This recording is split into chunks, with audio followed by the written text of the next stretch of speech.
In Deuteronomy 18:20, God declares, "The prophet who speaks a word presumptuously in my name, which I have not commanded him to speak, that prophet shall die." So, if someone claims to be a prophet but delivers a revelation that doesn't really come from God, he's a false prophet, according to Deuteronomy 18:20.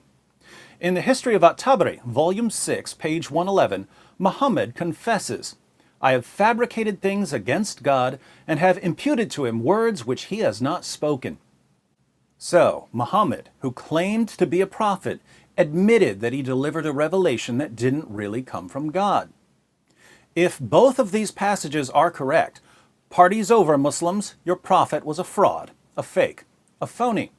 Hence, if you want to believe that Muhammad was a true prophet, you either have to reject Deuteronomy 18:20, or you have to reject Muhammad's claim that he delivered a revelation that didn't come from God, or you have to reject both. Let's see how these escape routes are going to work out for you. We'll begin with Deuteronomy 18:20. The verse reads, "But the prophet who speaks a word presumptuously in my name, which I have not commanded him to speak, or which he speaks in the name of other gods, that prophet shall die." Here we have two ways of spotting a false prophet. If someone claims that a revelation comes from God, but it doesn't actually come from God, he's a false prophet. Or if he speaks in the name of other gods, he's a false prophet. Now, why should Muslims believe that delivering a false revelation and speaking in the name of other gods are signs of a false prophet? I can think of at least three reasons. First, these criteria seem intuitively obvious. It just makes sense to think that if a person promotes polytheism or says, "Here's a revelation that comes from God," and it's not from God, that person isn't a true prophet. If you want to reject these criteria, you have to say that a true prophet can promote polytheism or deliver revelations that don't really come from God, and that would seem like a pretty strange view. If even true prophets can speak in the name of other gods and deliver false revelations, how would we know when to believe them? Second, while many Muslims today believe that the Torah has been corrupted, the Quran and Muhammad consistently affirm the inspiration, preservation, and authority of the Torah. The Quran affirms the inspiration of the Torah in Surah 3, verses 3 to 4. "He, Allah, has revealed to you the book with truth, verifying that which is before it, and He revealed the Torah and the Gospel aforetime, a guidance for mankind, and He revealed the criterion." So Allah gave the Torah as a guidance for mankind. Contrary to charges of corruption, the Quran asserts that no one can change Allah's words. Surah 18, verse 27. "And recite what has been revealed to you of the book of your Lord. There is none who can alter his words, and you shall not find any refuge besides him." In Surah 5, verse 43, some Jews come to Muhammad to settle a dispute. Allah responds, "Why do they come to you for judgment, O Muhammad, when they have the Torah before them, wherein is the judgment of Allah? Yet they turn back after that, and these are not the believers." So, according to the Quran, Jews don't need Muhammad or the Quran because they have the Torah. This makes no sense if the Torah was corrupted. The historical background of Surah 5, verse 43 is found in Sunan Abu Dawud 4449. The judge of a dispute would sit on a special cushion. Watch what happens when Muhammad sits down to judge. "They set out a cushion for the messenger of Allah, and he sat on it. Then he said, 'Bring me the Torah.' It was brought, and he took the cushion from beneath him and placed the Torah on it and said, 'I believe in you and in the one who revealed you.'" Not only does Muhammad speak to a copy of the Torah and say that he believes in it, which would be strange if he thought that it had been corrupted, he also puts the Torah on the judgment cushion. What's the takeaway message? Muhammad's not the judge. The Torah's the judge. This goes far beyond confirming the initial inspiration of the Torah 2,000 years earlier. Muhammad confirms the Torah in the hands of the Jewish community of his own time. And Deuteronomy 18:20 was in the Torah of Muhammad's time. So Muhammad and the Quran affirm the inspiration, preservation, and authority of the Torah. Muslims who reject Deuteronomy 18:20 are therefore rejecting Muhammad and the Quran. But it gets even better, because in Surah 7, verse 157, Allah claims, "Those who follow the messenger, the unlettered prophet, whom they find written down with them in the Torah and the Gospel, it is they who will prosper. Notice that according to this verse, Jews and Christians still have the Torah and the Gospel. Even more confirmation that the Torah hasn't been corrupted. But the verse also says that we find Muhammad mentioned in the Torah and the Gospel, and this has led nearly 14 centuries of Muslims to search for prophecies of Muhammad in the Torah and the Gospel. After nearly 14 centuries of searching, what's the most popular so-called prophecy of Muhammad in the Torah? A prophecy used by Zakir Naik and Shabir Ali and Jamal Badawi and Ahmed Deedat. It's the prophecy about the coming of a prophet like Moses, a prophecy found in, you guessed it, Deuteronomy 18. Deuteronomy 18 is the foundation of Islam's argument from biblical prophecy, used by Muslim apologists around the world to prove that Muhammad was a true prophet. The popular Brief Illustrated Guide to Understanding Islam uses Deuteronomy 18 as its primary evidence that the Bible predicts the coming of Muhammad. Author I.A. Ibrahim states, "The biblical prophecies on the advent of the Prophet Muhammad are evidence of the truth of Islam for people who believe in the Bible. In Deuteronomy 18, Moses stated that God told him, 'I will raise up for them a prophet like you from among their brothers. I will put my words in his mouth, and he will tell them everything I command him. If anyone does not listen to my words that the prophet speaks in my name, I myself will call him to account.'" Deuteronomy 18, 18-19. Now, if Muslim apologists around the world are quoting this passage to show that Muhammad was a prophet of God, they obviously regard it as inspired. And if they're granting the inspiration of Deuteronomy 18, verses 18 through 19, they obviously can't deny the very next verse, Deuteronomy 18, verse 20. So, from an Islamic perspective, Deuteronomy 18:20 is unassailable. And Deuteronomy 18:20 gives us two criteria for spotting a false prophet. If someone speaks in the names of other gods, he's a false prophet. If he delivers a false revelation, he's a false prophet. Interestingly, Muhammad did both when he delivered the infamous satanic verses. We learn about the satanic verses not from Jewish or Christian sources, but from early Muslim writings. Let's read a passage from the history of at-Tabari to see what happened. The History of at-Tabari, Volume 6, page 108. "When the messenger of God saw how his tribe turned their backs on him and was grieved to see them shunning the message he had brought to them from God, he longed in his soul that something would come to him from God which would reconcile him with his tribe. With his love for his tribe and his eagerness for their welfare, it would have delighted him if some of the difficulties which they had made for him could have been smoothed out, and he debated with himself and fervently desired such an outcome. Then God revealed, 'By the star when it sets, your comrade does not err, nor is he deceived, nor does he speak out of his own desire.'" That's the beginning of Surah 53 of the Quran. "And when he came to the words, 'Have you thought upon Allat, Alusa, and Manat, the third, the other,' that's verses 19 through 20 of Surah 53, Satan cast on his tongue, because of his inner debates and what he desired to bring to his people, the words, 'These are the high-flying cranes. Verily their intercession is accepted with approval.'" That last part was originally the next verse of Surah 53. Allat, Alusa, and Manat were three pagan goddesses. When Surah 53 was revealed, the Quran called them the high-flying cranes whose intercession is accepted with approval, meaning that Allat, Alusa, and Manat were like birds that could carry your prayers to Allah. Muhammad bowed down in honor of this revelation, and as usual, his followers bowed down with him. But the polytheists were so delighted that Muhammad had finally approved of their gods, they joined in and prostrated themselves because of the reference to their gods which they had heard, so that there was no one in the mosque, believer or unbeliever, who did not prostrate himself. So the pagans were bowing down in worship with Muhammad and his followers because Muhammad and the Quran had shown respect for their goddesses. But Muhammad's friendly relations with the polytheists didn't last long. He soon learned that his verses praising pagan goddesses didn't come from Allah, they came from Satan. Gabriel visited Muhammad and said, "Muhammad, what have you done? You have recited to the people that which I did not bring to you from God, and you have said that which was not said to you." This is the angel Gabriel telling Muhammad that he delivered a revelation that didn't come from God.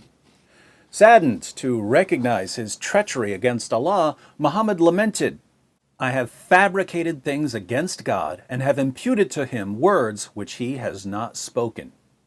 So both Gabriel and Muhammad plainly state that Muhammad meets the criteria of a false prophet in Deuteronomy 18:20. Muhammad remained grief-stricken and anxious until the revelation of the verse, "Never did we send a messenger or a prophet before you," to the words, "God is knower, wise." Let's read the entire verse to see how Allah comforted Muhammad after Muhammad humiliated himself by advocating shirk. The verse reads, "Never did we send a messenger or a prophet before you, but when he recited the revelation or narrated or spoke, Satan threw some falsehood in it. But Allah abolishes that which Satan throws in. Then Allah establishes his revelations, and Allah is all-knower, all-wise." So Allah tells Muhammad, don't feel bad about delivering a revelation from the devil. All of Allah's messengers deliver a revelation from the devil from time to time. But don't worry about it because Allah eventually cleans up the mess. The next verse explains why Allah allows Satan to trick and deceive his messengers. That he, Allah, may make what is thrown in by Satan a trial for those in whose hearts is a disease and whose hearts are hardened. Are you getting this?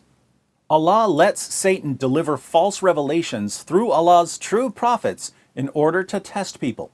Notice that we're not just talking about a story from later Muslim sources. Quran verses were revealed in response to the satanic verses. And yet most Muslims claim that Muhammad never delivered the satanic verses and that the story was made up.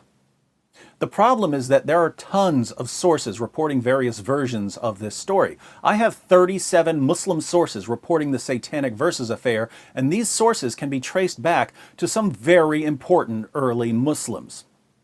Of the 37 sources we have for this story, 6 go back to Ka'b al-Kharazi, one of Islam's greatest early Quran scholars. 5 go back to Urwa ibn al-Zubair, an early Meccan scholar who's known as the founder of the study of the life of Muhammad. He was also Aisha's nephew, Abu Bakr's grandson, and the son of Abu Bakr's daughter Asma. 2 go back to Abu Bakr ibn Abdul Rahman ibn al-Harith, one of the top scholars in Islamic law during the 1st century. 5 go back to Abu al-Aliya al-Basri, another of the greatest Quran scholars of the 1st century. He studied the Quran with Caliph Umar, Ubay ibn Ka'b, Zayd ibn Thabit, and Ibn Abbas. 2 go back to al-Sudi, another early scholar who studied with Ibn Abbas. 1 comes from the tafsir of Muhammad ibn al-Sayyib al-Kalbi, an early commentator who composed the longest tafsir that had been written up until his time. 4 reports go back to Qatada ibn Diama, one of Islam's greatest early commentators. 1 goes back to al-Dahak ibn Muzahim al-Balki, a 1st century expert in tafsir.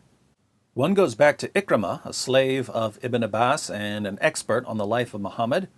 We have 6 reports that go back to Ibn Abbas himself, the founder of Quran studies, and we have several that go back to Sa'id ibn Jubair, one of the leading Quran scholars of his time and one of the top students of Ibn Abbas.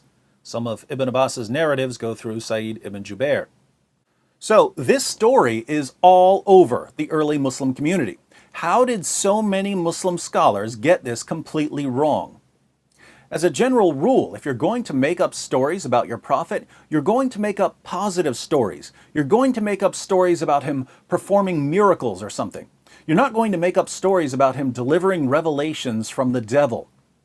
Here, some Muslim who's desperate to defend Muhammad will say, but Muslims didn't make up the story, Jews made up the story. And we can only reply, seriously? That's your explanation? Some Jews made up a story about Muhammad delivering a revelation from the devil, and Muslims believed it and put it in dozens of early sources? Do you really not understand what the early Muslim community would have done to Jews who were making up stories about Muhammad delivering revelations from Satan? The only way Muslim historians would have recorded such an embarrassing story is that they knew it was true and couldn't deny it. And we can see how embarrassing it was to Muslims because as time goes on, the story gets watered down more and more. The earliest versions of the story say that Muhammad delivered the satanic verses. Later versions say that Satan simply imitated Muhammad's voice so that people thought Muhammad delivered the satanic verses. So Muslims were embarrassed by the story, but the earliest writers just couldn't avoid it. By the time we get to the major hadith collections, centuries after Muhammad, Muslims were actively removing embarrassing material from their records. What's interesting is that even the hadith compilers kept parts of the story that they liked while ignoring the part about Muhammad delivering revelations from Satan. For instance, in Sahih al-Bukhari 4862, we read, narrated Ibn Abbas, the Prophet performed a prostration when he finished reciting Surat an-Najm, Surah 53, which contained the satanic verses when Muhammad revealed it, and all the Muslims and al-Mushrikun, polytheists, pagans, idolaters, and disbelievers in the oneness of Allah and in His Messenger Muhammad, and jinn, and human beings prostrated along with him. Wow, why would pagans and idolaters bow down when Muhammad finished reciting a surah? Bukhari adds a heading suggesting it's because Surah 53 concludes with a verse that says, so fall you down in prostration to Allah and worship Him alone. Alone isn't in the Arabic. But why would pagans and idolaters who rejected Muhammad bow down in response to a Quranic verse telling them to bow down? It doesn't make sense. They didn't believe in Muhammad's revelations. So why did they bow down? Well, we know from Muslim sources that came long before Bukhari exactly why they bowed down. They bowed down because Muhammad showed reverence for their gods. They bowed down in honor of Muhammad promoting polytheism. Later, he changed it so that it affirms monotheism. Bukhari likes the part about the pagans and idolaters bowing down when they heard the Quran, but he doesn't like the part about why they bowed down. So he keeps the part he likes and rejects the part he doesn't like. This is exactly what Muslims do today. History is like a buffet to many Muslims. If you like something, you take it. If you don't like something, you leave it. Think about this. Muhammad delivers a surah promoting polytheism. Then he changes it so that it only promotes monotheism. Then Muslim historians record what happened. Then later Muslim historians water down the story. Then still later Muslim historians erase the story. And Muslims today insist that the story is just a lie, and they condemn the early Muslims who recorded it because they knew it was true. Islam is the supreme example of how not to do history. For those of us who actually want to know what happened, the story of the satanic verses is as strong as history gets when it comes to the life of Muhammad. If Muhammad's followers could invent something like this and deceive the entire early Muslim community, how can we trust anything they say about Muhammad? If his followers would invent stories that make him look bad and hurt his credibility, they obviously wouldn't have any problem inventing more positive stories. In other words, if you're going to throw the early Muslim community under the bus, that's the same community that gives us everything we know about Muhammad. And it's the same community that was protecting the Quran. If they were a bunch of liars, there goes Islam. So, based on Muslim sources, we know that the Prophet of Islam, on at least one occasion, delivered a message that didn't come from God.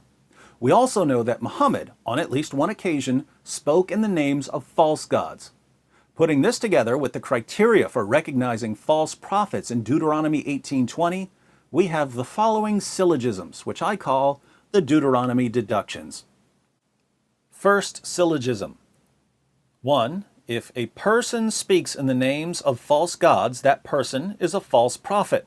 We know this from Deuteronomy 18:20.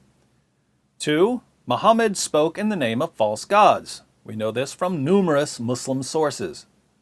3. Therefore, Muhammad was a false prophet. Second syllogism. 1. If a person delivers a revelation that doesn't come from God, that person is a false prophet. We know this from Deuteronomy 18:20.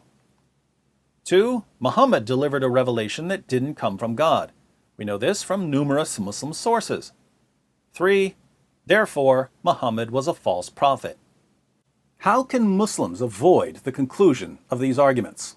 As we've seen, they can reject the first premise of each argument by throwing out everything Allah and Muhammad said about the Torah, and by rejecting one of the most common arguments of their top apologists, and by claiming that it's perfectly acceptable for a prophet to deliver a revelation from the devil. If our Muslim friends go this route, I'm afraid that we can't take Allah or Muhammad or Muslim apologists seriously, which means that we can't take Islam seriously. Alternatively, Muslims can reject the second premise of each argument by claiming that Muhammad never delivered the satanic verses. Here again, if our Muslim friends go this route, we can't take the Quran seriously since verses of the Quran were revealed as a response to Muhammad delivering the satanic verses, and we can't take Muhammad seriously because we can't know anything about him since the only people who passed on information about him were, according to Muslims, the biggest bunch of liars who've ever walked the planet. So, my Muslim friends, we can either accept the Deuteronomy Deductions and go over the evidence points, in which case we have to reject Muhammad, or we can reject the arguments and deny the evidence, in which case we still have to reject Muhammad. Either way, we have to reject Muhammad. I know this is hard to hear, but when you follow a false prophet, you need to hear it. You need to hear that, according to your earliest sources, your prophet couldn't tell the difference between a revelation from God and a revelation from Satan, and that this makes him a false prophet, according to God's true prophets. Here's the irony. You claim that you respect Moses, but if Muhammad had delivered the satanic verses in the time of Moses, Moses would have ordered the people to pick up stones and stone him to death as a false prophet. Fortunately for Muhammad, he recited the satanic verses among pagans who praised him for promoting shirk and polytheism. But I will not praise him, and no one who loves God and hates idolatry can accept this man as a prophet of the Almighty.